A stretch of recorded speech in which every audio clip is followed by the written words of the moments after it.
Bueno, vamos a iniciar entonces esta última sesión de este módulo, el aprendizaje flexible. Bienvenidos todos y todas, qué bueno que están aquí. Vamos a tratar de que sea una sesión breve, dado que hemos trabajado bastante bien y tenemos ya bastante avanzado el camino, lo han demostrado en sus consignas. Esta sesión habla sobre todo de un proceso de reflexión, un proceso analítico y un proceso que ustedes han llevado a cabo durante este curso. Recuerden que hemos estado trabajando sobre la parte del aprendizaje flexible y sus implicaciones en los entornos personales de aprendizaje, así como cuáles serían las competencias que se espera que nosotros como docentes tengamos y un poco, tocando un poquito, cuáles serían las condiciones de infraestructura y pedagógicas, tecnológicas que tendrían que tener las instituciones para esto. La primera reflexión que quiero que ustedes lleven a cabo es si creen que verdaderamente hayan podido apropiarse de este concepto del aprendizaje flexible. ¿Cómo creen? Del 1 al 10, ¿cuál sería la calidad? Donde 10 sería soy un experto de aprendizaje flexible y donde 0 sería no sé ni de qué se trata el concepto. Por favor, pónganmelo ahí en el chat. Alejandro me puso de 8, muy bien. Muy bien, Belén. Estamos hablando a nivel teórico, no hemos trabajado todavía la práctica sería en el siguiente módulo. Es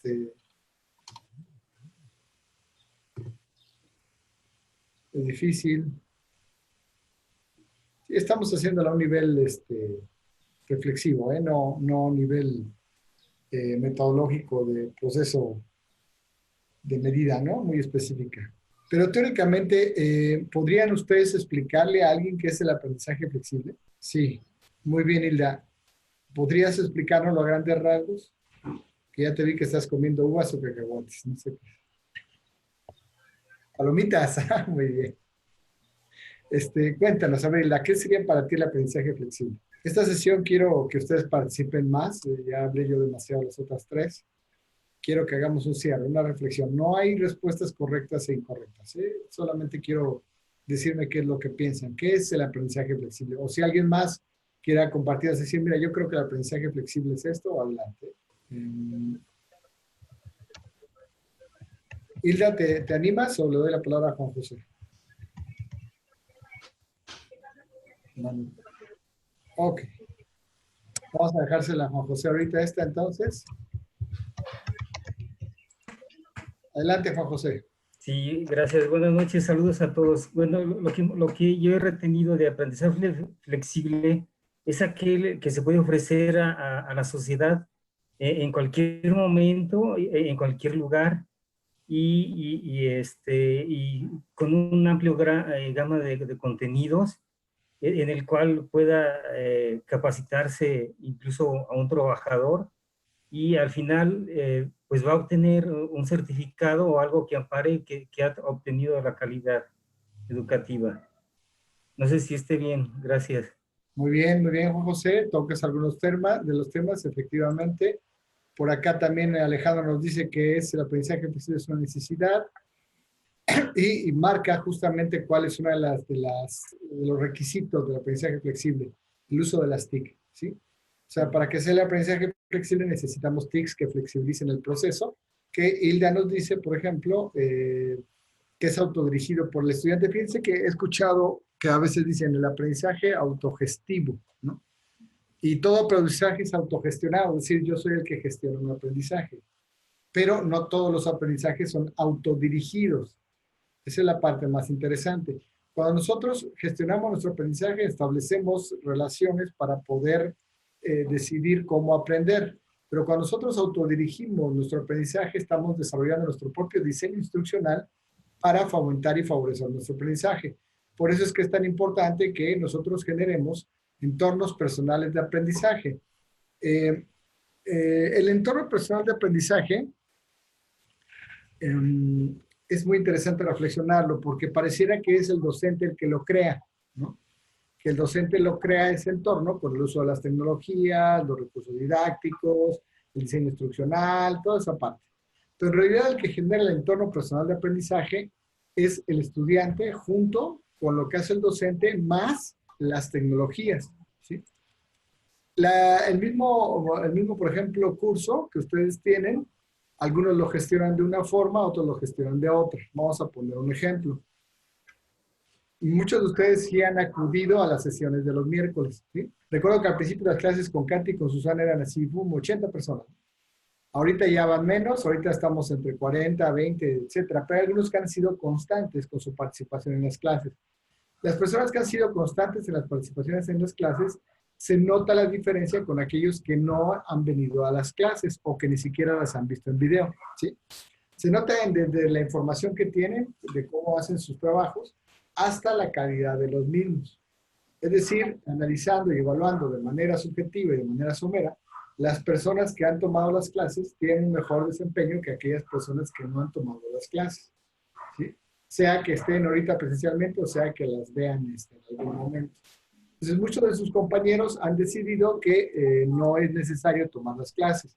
Para una futura edición de esta especialización, yo sugeriría que se tome como parte de la calificación justamente acudir o ver las clases y contestar algún tipo de formulario al respecto. Porque sí funciona mucho este proceso que se da, aunque estemos nosotros en diferentes lugares, para generar un proceso de acercamiento y de mejor entendimiento en el aprendizaje flexible. Esta misma estrategia yo la estoy tomando ahorita con estudiantes de licenciatura y efectivamente las personas que acuden a clase desde su casa o del salón o que ven la videoconferencia tienen un mejor desempeño que aquellas personas que solamente quieren hacerlo como si fuera educación a distancia en línea. Entonces, esto se debe a un factor que es principal, que es el acompañamiento. Vamos entonces a hablar de cuáles serían los 3 factores más importantes para poder generar un entorno personal de aprendizaje, ¿sí? La primera sería todo lo que es el diseño instruccional de nuestro curso, ODA, taller, como queramos ponerlo. Esa sería la primera fase. Lo segundo más importante es cómo diseñamos nosotros los contenidos digitales que van a estar apoyando el proceso de aprendizaje. Y lo tercero, cómo vamos a hacer este proceso de acompañamiento y cómo lo vamos a diseñar y cómo le vamos a dar seguimiento. Para esto, nosotros vamos a estar apoyándonos en infraestructura tecnológica, ¿sí? En soluciones tecnológicas, en software, en hardware, en aplicaciones, ¿sí? Entonces, esto nos permite que planifiquemos todas las posibilidades para que nuestros estudiantes puedan estar en contacto con nosotros en estos 3 sentidos. Repito, diseño instruccional, contenidos digitales y en seguimiento. ¿Qué pasa muchas veces con la educación a distancia en línea? Tenemos un buen diseño instruccional, tenemos luego materiales que son buenos o regulares, pero el acompañamiento y el seguimiento es muy malo, es decir, no hay un seguimiento particular y por lo tanto se da un fenómeno que Murray Kersley lo identificaron, que pocos lo han estudiado, pero que se llama la distancia transaccional. ¿Y qué es este sentimiento de soledad y de que pues, nadie me pela y ahora cómo voy a sobrevivir? ¿Sí? Entonces, se pregunta o se plantea que las gentes que estudian en una educación mediada por tecnologías deben de tener ciertas competencias para poder llevarla a cabo, ¿sí? No solamente el docente, sino también el estudiante. Pero con el aprendizaje flexible, nosotros podemos dar al estudiante todas y cada una de las facilidades de acuerdo a cómo él desee, ahora sí, como decíamos, orientar su propio aprendizaje, ¿sí? Yo cuando he estado aplicando este modelo, entonces me enfrento a diferentes experiencias en donde nuestros estudiantes, tengo por ejemplo un estudiante que fue las 2 primeras clases de manera presencial porque a él le daba mucho miedo el manejo de la tecnología, pero la tercera sesión ya la llevó a cabo desde su casa y se metió a hacer videoconferencia, ¿sí? Tengo otro estudiante que me dice, maestro, no pude entregarle nada porque no tengo computadora. Y le dije, pues aquí estamos en un salón lleno de computadoras, aquí están las computadoras, ¿no?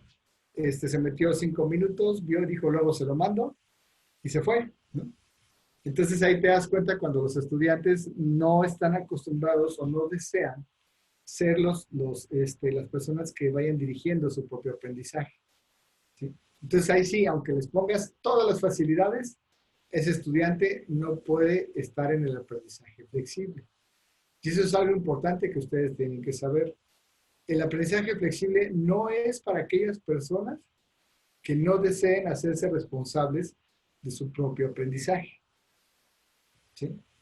Cuando tenemos una persona que no desea hacerse responsable de su aprendizaje, no va a aprender. Pero entonces diríamos, entonces, pues no es tan efectivo. Bueno, vamos a hacer un pequeño análisis antes de esto. El aprendizaje flexible es, como decían tus compañeros, necesario en estas épocas, ¿sí? Esa época en donde había un maestro, donde teníamos 30 alumnitos y donde les podíamos decir exactamente qué hacer y cómo hacerlo, ya no es factible por diferentes motivos, pedagógicos, de infraestructura, vaya, hasta de derechos humanos. Entonces, ya no es posible tener ese tipo de modelos en la educación y entonces no podemos seguir perpetuando la idea de que el alumno va a venir a sentarse, va a venir solamente a dejar pasar el tiempo y entonces con eso va a entregar un trabajito y va a acreditar. ¿Se me explicó? Ese ya no es un proceso de aprendizaje. Es decir, ¿se acuerdan que alguna vez en otra clase les ponía el ejemplo que platicé alguna vez con un doctor y que me decía, bueno, es que yo me maté, me esforcé, hice esto, hice el otro, aquello, salí con promedio de 10 de la carrera de medicina y me dieron mi título.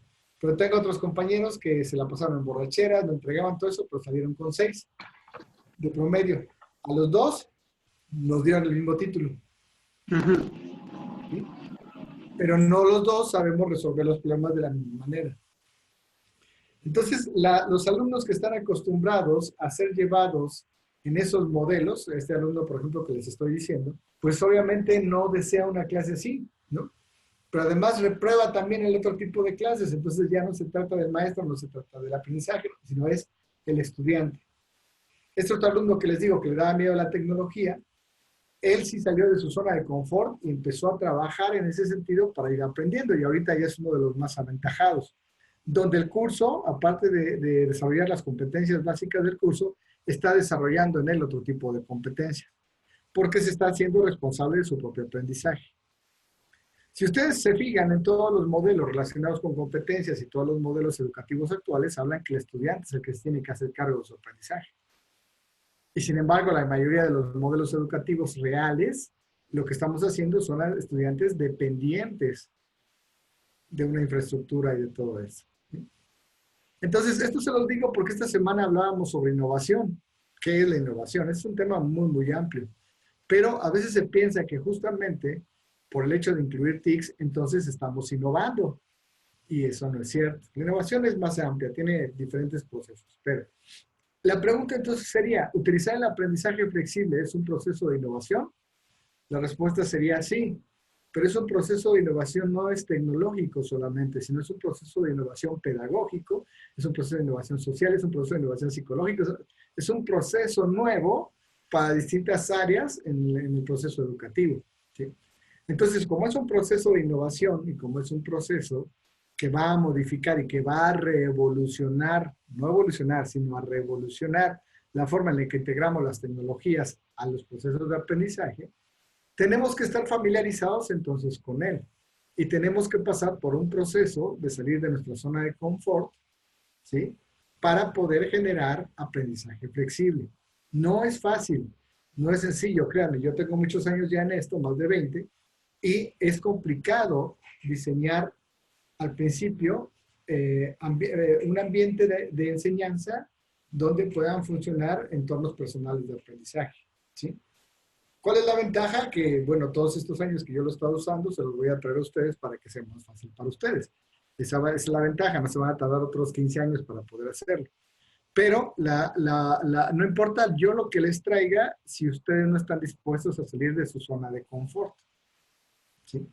Obviamente, por estar en esta especialización, ya indica que son personas que les gusta retarse, que les gusta salir de su zona de confort, que no están aquí para reproducir los mismos esquemas, ¿no? Ya tenemos la mitad de la batalla ganada. Pero, ¿qué van a hacer ante el proceso de frustración que sigue? Porque lo que sigue es que vamos a resolver un problema y resolver un problema siempre genera frustración, ¿sí? ¿Cómo enfrentamos nosotros la frustración? Porque ya hablamos sobre cómo enfrentamos el cambio, eso lo veíamos desde el principio, ¿no? Pero ¿cómo enfrentamos nosotros la frustración? ¿Cómo la enfrentan ustedes? Cuando algo les frustra, ¿qué hacen? A ver, cuéntenme. César se pone a estudiar, muy bien. Hago listas de cosas. La tomo por los cuernos, dice Hilda, muy bien. Es decir, son personas, investigar, preguntar. Bueno, quiero que recuerden esta pregunta que les estoy haciendo, ¿sí? Porque lo que sigue no es algo sencillo y para eso entonces tenemos que empezar a colaborar. La colaboración es un proceso muy importante para poder trabajar en esta parte, ¿sí? Saber qué hacemos y cómo lo hacemos, ¿no? Por eso sería como importante empezar a establecer una estrategia de comunicación que se dé entre ustedes, ¿ok? La voy a pensar bien porque estoy pensando en herramientas como foros, como WhatsApp. Estoy tratando de ver cuál sería una estrategia mejor. Los quería meter en modo, pero yo sé que ustedes, muchos de ustedes les va a costar trabajo dar ese paso y no quiero que se me estén complicando. Sé que otros ya lo conocen, ¿no?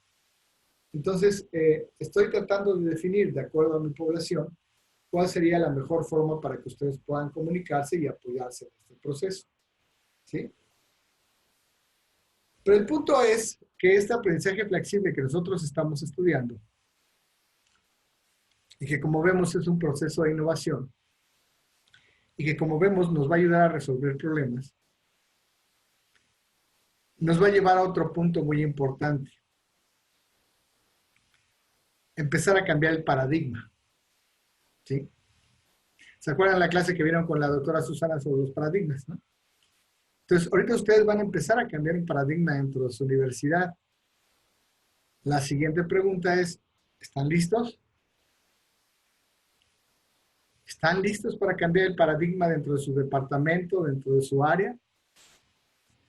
¿Están listos para que los demás los vean feo porque están empezando a hacer cosas de locos? Digo, porque lo que van a hacer no es una cuestión improvisada y eso es lo que yo quiero que entiendan. Lo que van a hacer tiene todo un proceso detrás. Llevan ustedes más de 10 meses en esto, ya más de un año, ¿no? Entonces, están preparados y están listos. Lo que sigue es nuestra prueba de fuego, ¿sí? Nunca antes hecha, nunca antes vista, nunca antes celebrada a tal escala y a tal magnitud, ¿no? Pero como dice Alejandro, es lo interesante de ser pionero. A mí me encanta ser pionero, me encanta ser la punta de lanza, ¿no? Porque a fin de cuentas podemos empezar a establecer cambios importantes en donde estamos. Entonces, todo esto que ustedes están aprendiendo, todo eso que ustedes están empezando a llevar a cabo, va a empezar a producir un cambio, una innovación, una modificación en su entorno, ¿sí?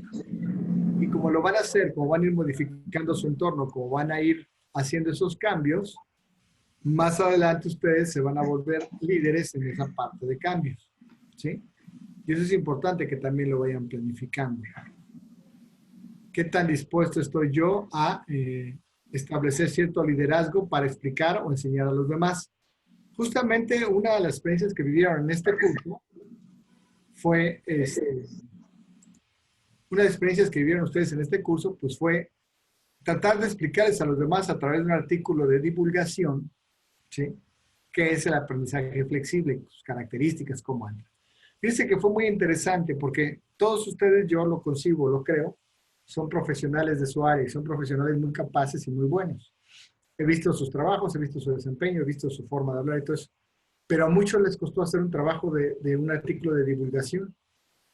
Y aunque muchos ya han hecho artículos de divulgación científica, un artículo de divulgación educativa, como es el que están haciendo ustedes, les costó trabajo. Hubo algunos de sus compañeros que inclusive se frustraron diciendo, ya, a ver, ya reprobé, ¿qué sigue? ¿No? O sea, ¿cómo presento un examen? ¿No? O sea, no.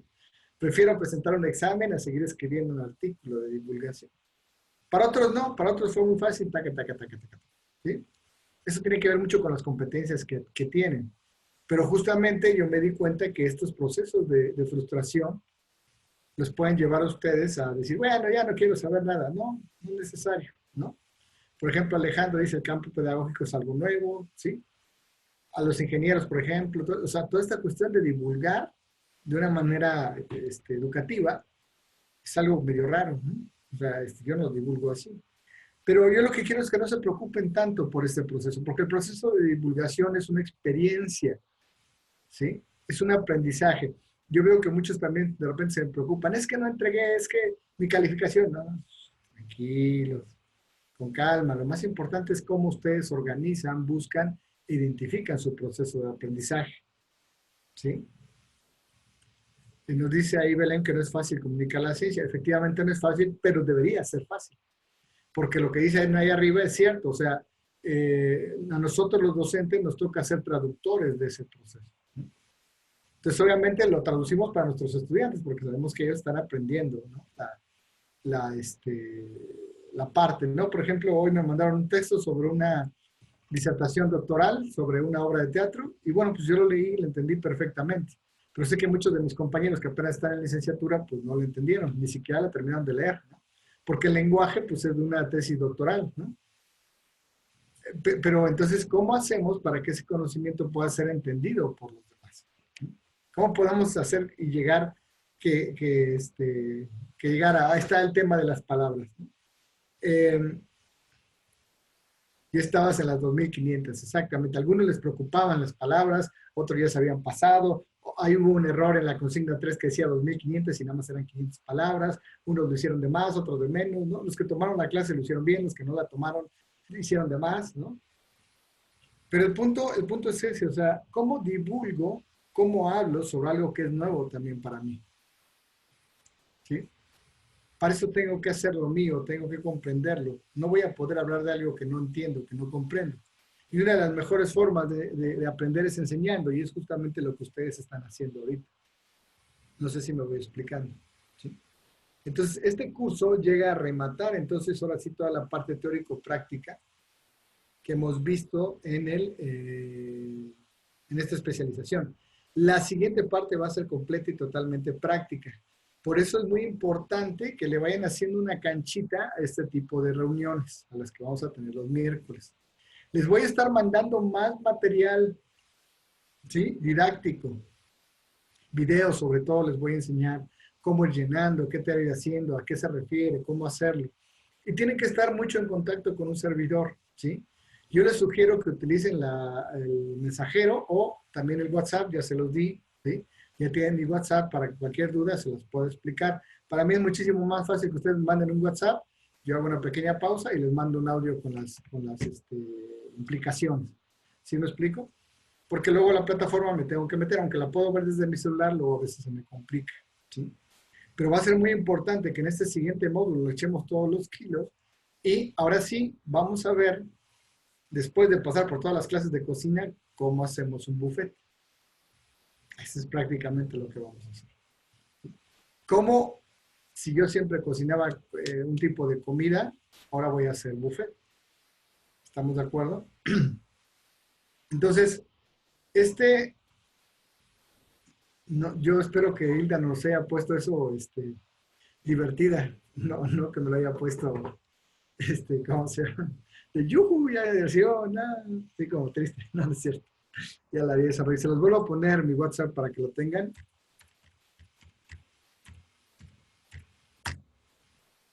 Ahí está, ¿sí?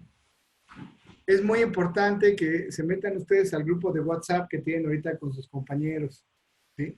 Es muy probable que usemos ese medio para podernos comunicar y colaborar. Aquellos que no estén en el grupo, por favor, métanlos o vean cómo se meten, ¿ok? Porque es importante como estar comunicados para esta fase.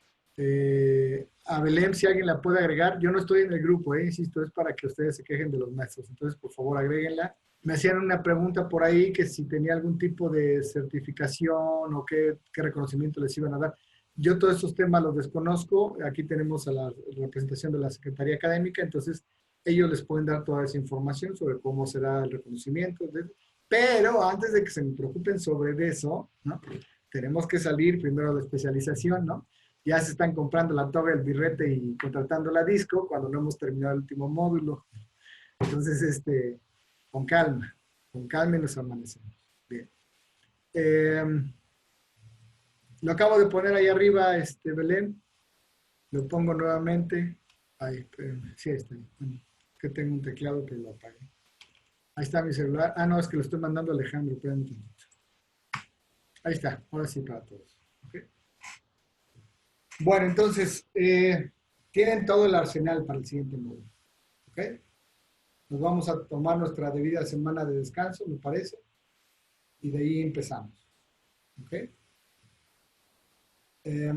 ¿Alguien tiene una duda, un comentario, una angustia que tenga que ver, claro, con el curso, ¿no? No ahorita nos vayan a contar, ay, es que fíjate que es importante, pero ahorita vamos a hablar sobre el curso. Algo que ustedes les considere ruido, algún temor, alguna duda, la duda existencial. Bueno, pero eso ya después, mejor por WhatsApp.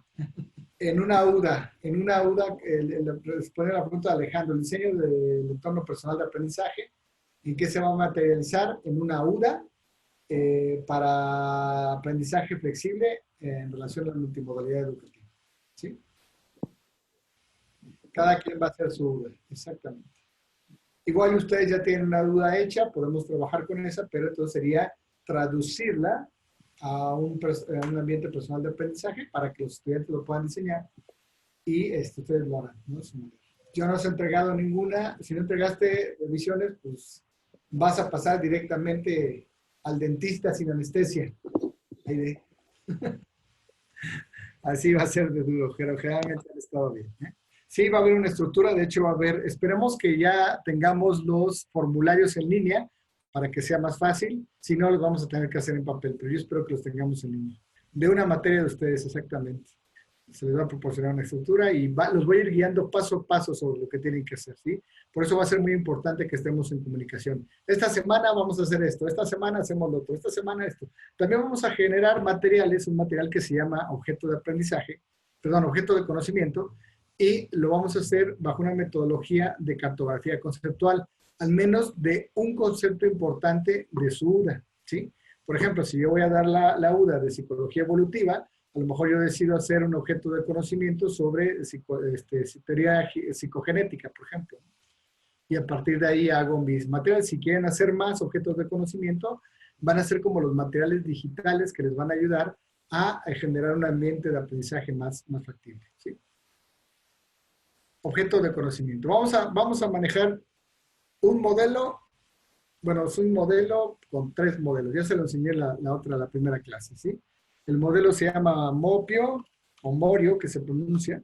Este es el modelo general, que habla sobre todo el diseño instruccional. Y contiene un modelo que se llama Aracne, que este es el modelo para el diseño de objetos de conocimiento. Y tiene otro modelo que se llama Sodalis, para acompañamiento y seguimiento, ¿sí? ¿Cuál es la ventaja de tener modelos? Pues que los modelos tienen sus pasos, pueden ser ocupados, pueden ser seguidos y por lo tanto implementados, ¿sí? No nada más es el modelo de diseño instruccional de un curso. Y que este modelo te permite hacer un diseño con aprendizaje flexible y esto te permite aplicarlo a diferentes modalidades sin definir una sola modalidad. Ok, Rubén, ¿sí me voy explicando? Vamos a ir siguiendo paso a paso. Así es que, ¿qué modelo y cómo se hace? Tranquilos. Vamos a ir paso a paso. Paso 1 esto, paso 2 esto, paso 3 esto y eso. ¿Sale? ¿Alguna duda al respecto? ¿Algún comentario más? Sandra, Miriam, Blanca, Brenda, Homero, Susana, Aide, Eva, Yashiro, Itzel, Hilda, José Luis, Miriam, Belén, Alejandro, Fabi. Cada semana les voy indicando qué hacer. Ahí el curso tiene también ya unos pasos, pero vamos a ir agregando pasos y ir agregando modelos.